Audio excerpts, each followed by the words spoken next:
I don't know, iba-iba yung tingin nila. So, I think for me, fall para sa akin kasi yung nakita ko yung replay. Pero, yun nga, hindi naman, baka hindi clear lane sa referee. So, iba-iba yung nakikita. So, badly, wala na akong challenge for this, 25 point lead, 26 pinakawala mo. Yun nga, alam namin na talagang pe-pressure yung Magnolia sa second half. Bad thing na talagang nakakabalik sila, no? But I think we're gonna learn from this.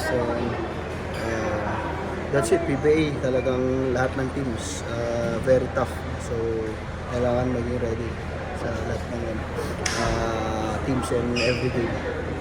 Kumusta yung atmosphere sa locker room as soon as that buzzer ended? Paano nag-react? Well, of course, down kami, no? But early pa sa season namin, so I think, yun nga, sabi ko, I think, good thing na nangyari din sa amin ito ngayon, no?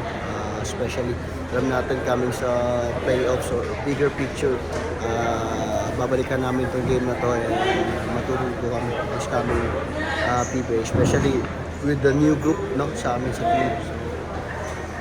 Anong thoughts mo sa performance ni Magnolia yung fourth time? Kasi he became the anchor pagdating ng fourth quarter. Yeah, sobrang sipag. Hindi namin na-match yung kasipagan niya sa second half. And I think he's a winner talaga. And kaya nakabalik din sila talaga. Right.